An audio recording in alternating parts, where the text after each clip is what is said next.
Ladies and gentlemen, welcome to another edition of the Psychosin project here on YouTube. Today, I'll be doing something that most other reviewers have already done, several weeks ago pretty much on their channels, which is their best of 2014. Now, I'll be doing my best 14 albums of 2014. Now, before we get into this, just got to preface this by saying you will probably not agree with all of my choices. That's fine. We all have our own opinions. No need to bitch about it, really. My taste, as you will see, is pretty eclectic. They're all on the heavier side of things, as it were. There's no kind of indie in here or anything like that. There's definitely no frigging dance music, I can tell you that for sure. I mean, oh man, cerebral bullshit. If I put a dance music sort of CD in here, kind of ruin any credibility I have. But anyway, yes, this is my picks for the top 14 albums of 2014. My first choice is at number 14, obviously, is something that even I was surprised by, because it's by a band that I admit haven't really blown me away with an album for a long time. I kind of took a gamble, thought I'd give them another go, and it is, of course, Foo Fighters with their newest album, Sonic Highways. You can't see it too well on the camera there. Oh, there we go. Thought I'd give it a go. You know, it was a tenner. I just started a new job. I had the money.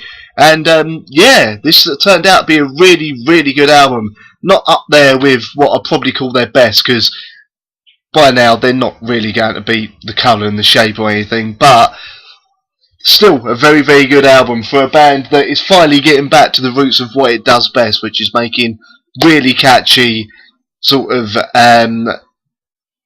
varied rock, commercial kind of rock numbers, as they do in the only way that Dave Grohl can do, with superb play from every member of the band, and obviously Dave Grohl always on top form as well. So yeah, I was really, really happy with that. And honestly, I've listened to it a fair few times. I know it's only been out for a couple of months, but yeah, definitely an album of 2014. Number 13 on my list of the best albums of 2014 was something that kind of come out of the blue, really, for a lot of people. It is, of course, Pink Floyd's The Endless River album. It had been something like 15 or 20 years since the last Pink Floyd album, which didn't really blow anyone away, and they have said this is the last album there will ever be by Pink Floyd. That remains to be seen. However, I was really, really happy with this. Again, a bit of a gamble, because obviously it had been so long since any of the band have really done anything. I mean, it's been a while since Dave Gilmour has even had one of his solo albums out.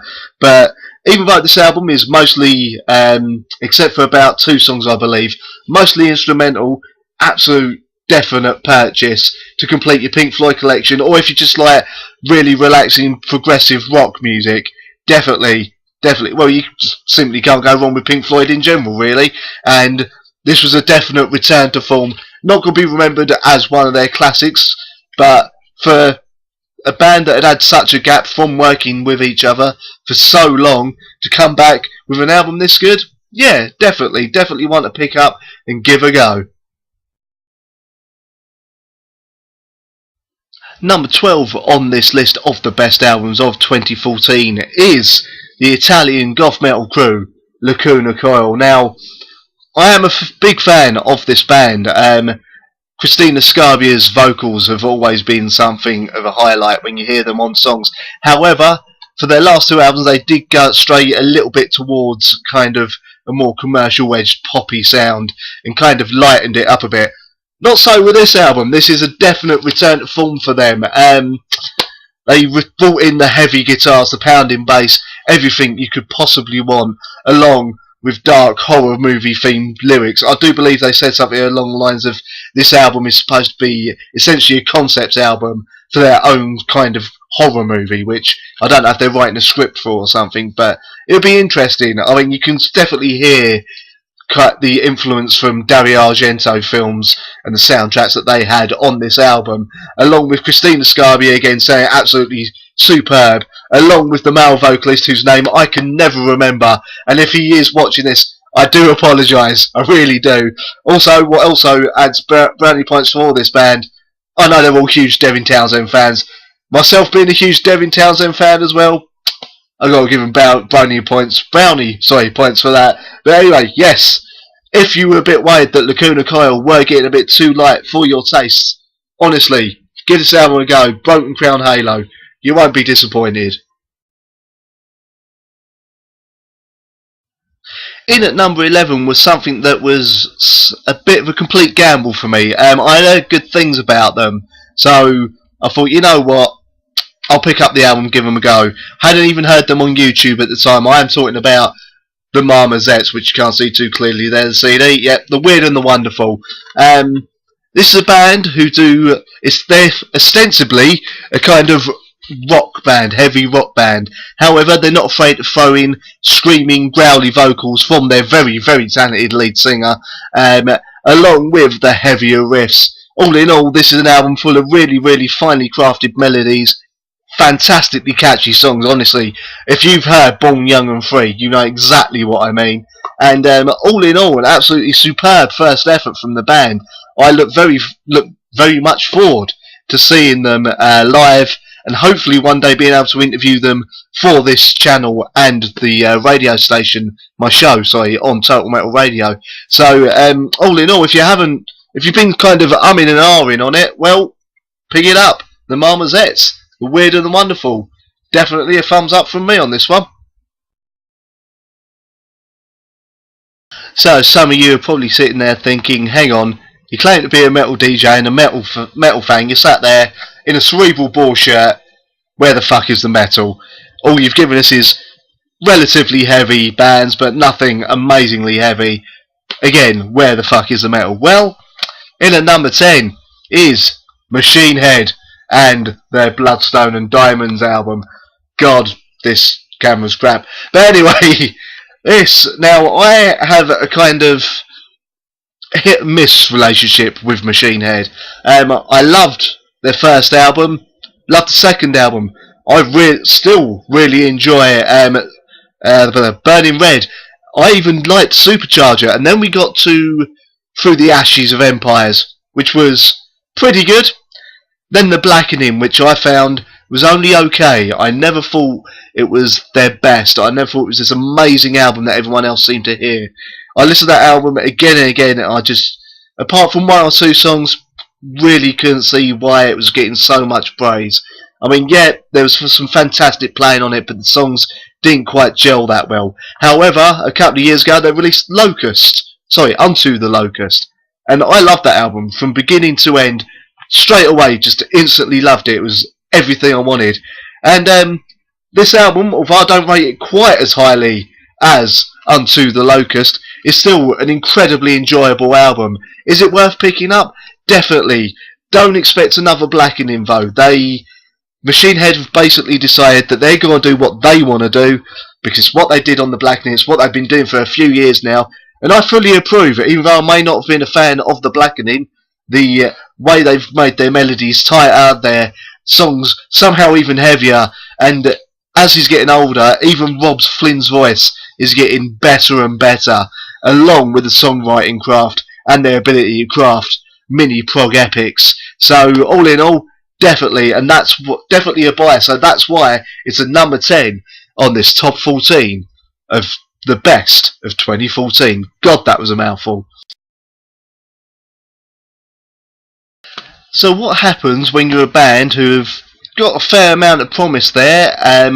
You get rid of your original two singers, replace it with one very talented singer who can cover for both singers, has a fantastic voice on him, both screaming and singing wise, and tighten up your sound. Well, what happens is an album that, again, I took a complete gamble on because I'd like the odd one or two songs from them but never enjoyed a full album. You get Sonic Syndicate's self-titled album from the last year. Honestly, this was a surprise. I was not expecting this to be as good as it was. In fact, by rights, it probably shouldn't be as good as it is, but with a superb guest spot on one of the songs by Bjorn Speedstreed of the one and only Soilwork, which the band obviously wrote the song for him as well. As you can see, I've got special edition, and every song on this is absolutely superb. The song with Speed, Before You Finally Break, the first single off the album, catchy as fuck. That song will be stuck in your head for months. You will not get that bloody chorus out of your head. So now is the time for you to check out this band, because if they continue producing stuff like this, they will definitely be A-list material in no time. I'm hoping when they hit the UK again, I can get some kind of interview or something sorted out with them, because honestly, they have hit gold with this sound. This is an absolutely superb album. It's just literally called Sonic Syndicate. I think it's their third or fourth album. It might even be their fifth. But yeah, absolutely superb playing by the entire band. Superb vocal performance. Not one note wrong on that album. Definitely check them out if you haven't already. Coming in at number 8 for the my top albums of 2014. Delane and the Human Contradiction. This is the special edition double disc here. Honestly, this is probably, in fact it is, my goth metal album of the year. I know Within Temptation had a huge release with Hydra this year, but that didn't make it on the top 14. Sorry to all those Within Temptation fans out there, but it was a good album, do not get me wrong, but honestly, compared to this, it just didn't quite make it. This is the album Delane have been threatening to do for a while. They did a superb job with their last album, We Are the Others. They got extra points from me for having the one and only Buoyancy Bell from Fear Factory, which is one of my favourite bands ever, on one of the songs, doing a superb vocals performance. On here, you have Elisa White Glues doing a vocal performance on here. Although I can't remember if you can really tell, it's along with, I believe, one of the members of Nightwish. I believe it's Marco. I'm just double checking that. I can't remember now. Who was it? Yes, Marco. Marco from Nightwish on here as well, just to cement how big this band are becoming. If they continue writing songs and albums as tight and fantastic as this, then they are going to go further than they are now. They could end up bigger than Within Temptation. Also, they beat Epica on this list as well, and Epica did release what I consider a very, very good album this year.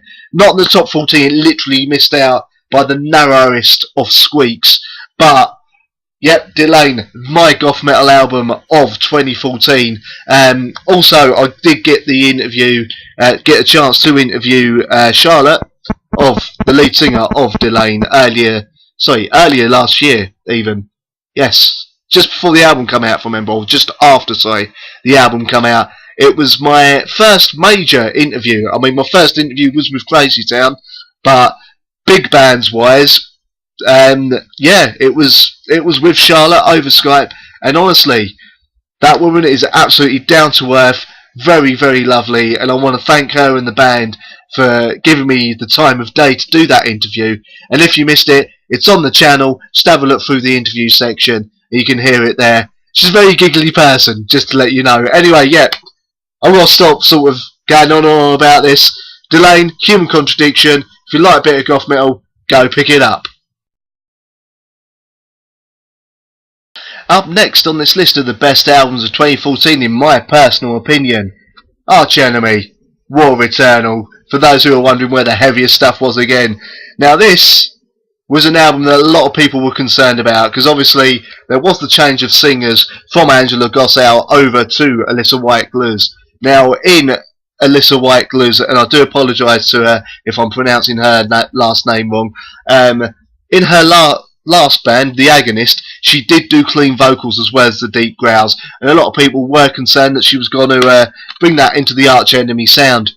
She didn't. She does an absolutely superb job acclimatising herself to the songs on here, and as good as the last album, Chaos Legions, was, it was a fantastic send-off for Angela Gossow, and this is an absolutely superb introduction to Alyssa White Gluz, to the band. Honestly, I really hope I can see this band live with her soon. Not one wasted track on it, and this is probably some of the best material the band has written since, oh Christ, I'm trying to think of the name of the album now, Wages of Sin. and Wages of Sin was an absolutely superb album. So for those who've been umming and ahhing on whether they should buy the album, do it. You will not be disappointed. I know I've said that about every album on here, but honestly, Alyssa White Gluz makes this album so absolutely superb, and the band put in some career best performances. So yeah, War Eternal, absolute hit. In at number 6 for 2014, In This Moment and Black Widow. As you can notice, there's a running theme of most of the albums that are on this list came out towards the end of the year. I know that some of you are possibly wondering, well, where's Slipknot? They better be on this list. They're not. I'm going to say that now. The reason Slipknot are not on this list is because their new album wasn't that good, I'm afraid. Trust me, I'm as disappointed as anyway. I've been a big Slipknot fan myself since the very first album. I saw them on the very first UK tour, and honestly, their last two albums, All Hope Is Gone, wasn't that much cop, and The Grey Chapter just isn't either. It's got one or two good songs, the rest of it is just run-of-the-mill. So anyway, back to In This Moment. Their last album, Blood, was also fantastic and was a sign of things to come. This is the amalgamation of everything that In This Moment have been pretty much threatening to become for a while, with that fantastic melody of really, really hardcore style metal with the pop touches, while making, in a way, I don't mean this in a kind of bad way, but I suppose you could call In This Moment, and especially Maria Brink, the metal Lady Gaga. If you've heard the song Blood, or even what's the song on here? The first single off this, Sick Like Me off this, you'll probably understand where I'm coming from on that. With the hope that I can see them live soon again, and hopefully sort out an interview with Maria herself. In at number 6, In This Moment and Black Widow. Go check it out. And we reached the top 5 and heading the charge of the top 5 albums of 2014. Helveti and Origins. Now, before the fans start on me, the Helveti fans start on me, yes, I know this isn't as good as Helvetios. Helvetios was a superb album, but you know what? I've heard a lot of people bash this album, not just my fellow DJ Scrinkles who bashed it at first, but has warmed to it after a few listens. This year was the year I first got into Helveti. I will admit that. It's also the year that I got told that calling them Eluvietti, I think I was calling them at first, is completely wrong. It is Helveti.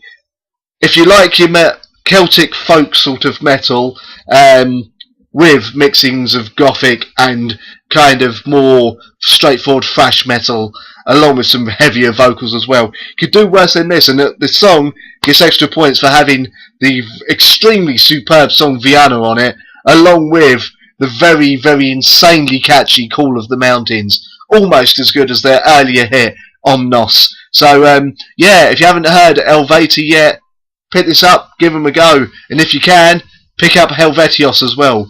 I also did an interview with the lead singer, or one of the lead singers, Krigel, I believe his name is pronounced. Also, on this channel, if you're a fan of Helveti, feel free to look at the interviews and give it a listen. He was a very, very nice man indeed, and they done a superb show that night. But yep, Helveti, Origins, in at number 5. At number 4, much like Carcass a few years ago, who've come back with an absolutely stunning album, which was Surgical Still, I believe the album was called, after a 15-20 year break since their last album. At the gates, and at war with reality. It had been 20 years almost since their last album, Slaughter the Soul, blew everyone away with songs such as Blinded by Fear and Slaughter of the Soul itself. This has lost none of the passion, none of the ire, and none of the heaviness. It's still got that Gothenburg groove going. It's still got the fantastic solos, the fantastic playing from all the members, and, of course, a fantastic vocal performance as always, raging against everything that they feel is wrong at the world. At the gates, come back to take the crown from all the other pretenders. So if you were wondering whether this was going to be a sham reunion, No, not at all. In at number 4, At the Gates and a War with Reality. At number 3, Behemoth and the Satanist. How could this not be in the top 14 of 2014? Honestly, if you're any kind of fan of extreme or heavy music, whether it be black metal, death metal, thrash metal, anything like that, you need to check this out. I'll admit, before this album, I wasn't a huge fan of Behemoth. I did enjoy their last album, but anything before that seemed a bit too much like Morbid Angel. I've never been the biggest Morbid Angel fan. I was always more into my Obituary and Cannibal Corpse. Still am, to be honest with you. However, Behemoth and the Satanist absolutely blew me away. Again, special edition here because I like that. I'm actually surprised the camera's picking it up properly and not just getting a load of sort of reflections of light off of this. But anyway, absolutely superb. Every song on this is an absolute winner. Although it took me a while to get into the first song, Blow Your Trumpets, I prefer the rest of the album, to be honest with you. Oh Father, Oh Satan, Oh Son, the last song on the album, is absolute gold. Nurgle's voice in top condition, and this is the comeback everyone was hoping for, even better than what people were hoping for after Nurgle's unfortunate health issues when he had pneumonia. Thankfully, he's back at full force. The only downside is, when this came out, he said it was such a good album, he wasn't sure whether Behemoth would continue because they didn't know if they could actually beat this album. He felt that this was everything they had been kind of heading towards, and I can't really deny him on that. This would be a very, very hard album for any death metal band or extreme metal band to beat. So we shall see what the future holds. If this is the end of Behemoth, they went out on the highest they possibly could. So if you're a fan of any kind of extreme music, even if you're just a fan of metal in general, check it out. Behemoth, the Satanist, the extreme metal album of 2014. We're almost number 1, folks, and at number 2 in the best albums, my personal top albums of 2014, is probably the most straightforward metal album on the list. And it was a bit of a gamble for me. I'd never heard the band before. I'd looked them up on YouTube, gave one of their songs a listen. It is the lead-off single from this album, and I really enjoyed it. I thought, oh, I wonder if the rest of the album is like that. The rest of the album was better than even the lead-off single, and trust me, the lead-off single was called Soldier, and it was absolutely superb. I am, of course, talking about Cobra and the Lotus and the album High Priestess. Honestly, this is what metal should be about. Straightforward, traditional metal. This is how to update it without, and bring it into, kicking and screaming into the new millennium without making it sound dated, with an absolutely superb frontwoman in Cobra Page and a superb backing band who are tight as anything, both live and on the record, while also putting on a hell of a live show. They wrote, I believe it's 10 absolutely superb songs, all catchy as hell. Honestly, look up the song High Priestess after you've watched this video, give it a listen, and see how long it takes to get that chorus out of your head. It's not easy, trust me. This comes rushing out of the gates with the song Warhorse, and just doesn't let you go until the album's finished. And by the time you reach the finish, you'll be reaching for that play button to listen to the whole thing again. It's perfect length for the album. Every song is perfectly played, and you're probably wondering, well, why isn't it number 1 yet? Well, that will be revealed soon. There's absolutely nothing wrong with this album. Honestly, it's essentially tying the number 1 spot. However, there has to be a number 2, and for me, it was Cobra and the Lotus, only because the number one album had me singing along just a little bit more than this one did. However, that's not discrediting this album. If you haven't checked out Cobra and Lotus, go do it. See them live as well. They put on a fantastic live show. Check out their previous albums as well. They got 2 called, I believe, Into the Pit and Cobra and the Lotus itself. Also, very, very, very good albums for this. This is the career highlight of their career so far, and I'm I'm very much looking forward to future releases from them, along with the ability to start speaking English again. Fantastic band to come out of Canada, one of the best to come out of Canada, and you know what, Canada, when you're coming out with bands as good as Cobra and the Lotus, we might just forgive you for Nickelback. Possibly. You're definitely heading the right way if you're coming out with bands as good as Cobra and the Lotus. I got to interview Cobra late last year, Cobra Page herself. Again, interview on this channel, just look up the interviews and you will hear it there. But yep, go check them out if you haven't already, and if you have, you know why this is on the list and why it's number 2. And so we reached number 1, and this is the one that, well, you already know what it is because obviously I've already shown you on the screen, but this is the one that many of you are probably raging at now. Some of you are wondering, who the hell are this band? It is Hearts Under Fire. Oh my god, you really can't see that album cover. But anyway, this album, Outlines, is their very, very first album. It was only released a few months ago. And the band aren't even signed, which is pretty much criminal if you ask me anyway. I know I've mentioned this band several times in several videos. I've had them on top 10 lists before, but that's because this band are one of the best bands in Britain right now, signed or unsigned. They are out there working their arse off, touring as much as they can, build up their fan base, and then to top it off, after coming out with a fantastic EP in 2012, I followed it up with this album, and honestly, there's not one bad song on this album, dripping with emotion and passion throughout the entire thing. You can see my video review of it, so I'm not going to go on too long about this, but they're absolutely tight live. Mary's a fantastic front woman. She knows how to have a laugh with the audience, how to make you smile, how to make you laugh along with her. Along with the rest of the band who are up there. You can tell they're having a fantastic time, having fun. I want to make you part of their little sort of clique of Hearts Under Fire. It's not just a band, it's more of a group thing. They love their fans, they're willing to sort of take photos with their fans as well. Record labels, listen to me, pick this band up, give them a chance, you won't regret it. This band could be huge if some record label would just give them the chance. So, if you get the chance to see them live, go do it. Pick up their album. They're selling it only for about £10, I believe. Might be less than that now. You won't regret it. I know some of you are probably thinking, oh, you've picked an unsigned band to be all hipster and all that. That's fine. If that's what you think, fair enough. However, before you continue thinking that, look up 2 songs on YouTube by this band.